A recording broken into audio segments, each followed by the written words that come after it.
Hello, denizens of the internet. What a surprise.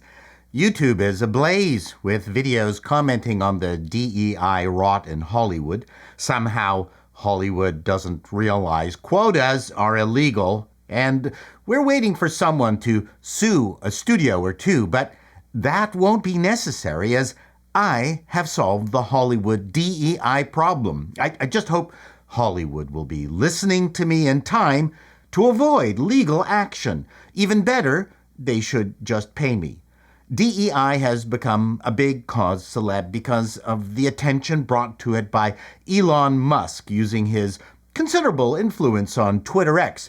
He seems to be very popular. I'm not going to get into DEI in the corporate realm here because I've already done lots of videos on that already. I actually have a solution that will solve the problems DEI creates for Hollywood and their bottom line. First of all, for you uninitiated, the premise of diversity, equity, inclusivity is that we have not done enough to address racism in the workplace as it relates to job opportunities. I don't think anyone will argue that there should be no discrimination based on race if applicants have the same qualifications. But wait, you ask, aren't there laws against discrimination based on race already? Yes, you astute observers. And doesn't it make sense to hire on merit? Once again, you are spot on. So what's the problem? Why do we need DEI? We are all asking the same question. It revolves around this concept of underrepresentation. We want to lift up underrepresented people, don't we? But only if they are qualified for the job. Now, don't go saying things like that. You're just gonna get yourself into trouble. Sorry. Suffice it to say, diversity is not really diverse, equity is not equality, and inclusivity, take number. But if Hollywood is determined to go down this path, my idea will unclench the sphincters of the producers who have to work under these artificial constraints and provide plausible deniability for the studios stuck with sucking on ESG dick. I don't know where the numbers Amazon and Disney got to use as part of their DEI quota programs, as per my video on the topic, but even if you just take on-screen representation, some of the requirement options include characters, 50% or more of regular and recurring written characters to come from underrepresented groups. Based on the U.S. Census, 50% would constitute over-representation, as the white population is anywhere between 65 and 75%. And that 50% represents all underrepresented groups. So wouldn't that require allocated subdivisions? What Disney and Amazon are doing is wrong, messy, and fraught with unfairness. So, from which ass did Disney pull its percentages from? And these kinds of out-of-whack percentages populate Disney's entire inclusion standards document. The passionate and the most talented need the room to succeed. That's what these quota systems don't do. What would the NBA look like if there was a quota system? How many male grade school teachers do you see out there? If we reduce the number of lesbians on field hockey teams, what kind of havoc would that create? Things can always be improved. Just look at the protests around the lack of black NFL football coaches and staff.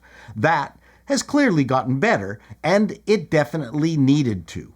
Plus, we know that Hollywood, when they refer to underrepresented, only really mean two groups and a little bit of a third.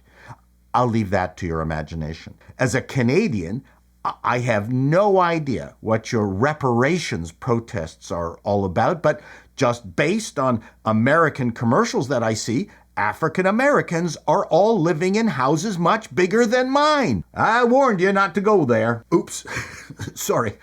Anyway, you want to hear my plan For the sake of argument, I'm basing this on United States demographics. I mean, Hollywood is based in the United States and Toronto.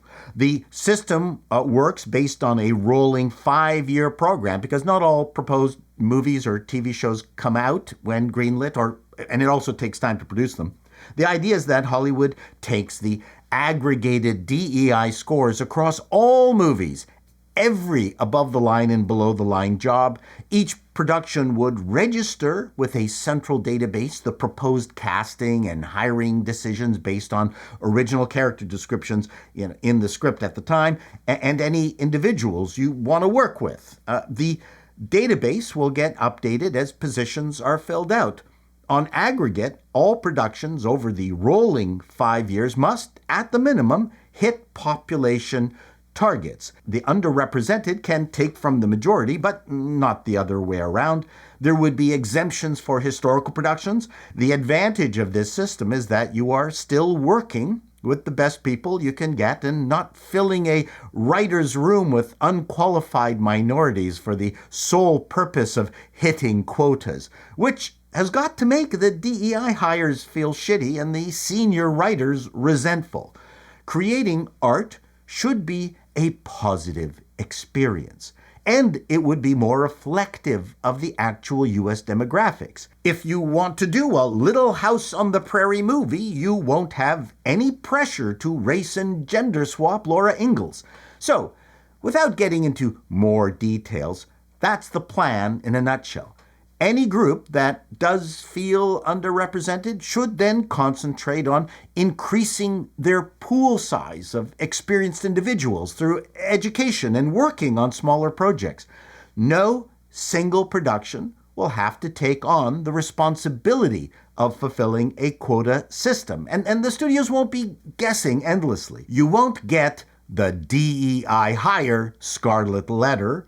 It will instantly show just how well you're doing or the studios are doing. It will be a downer for all those with an agenda and DEI consultants who will be out of a job. Don't complain that YouTubers are only here to complain. I'm offering a solution. What do you think, denizens? I look forward to your comments. Be seeing you.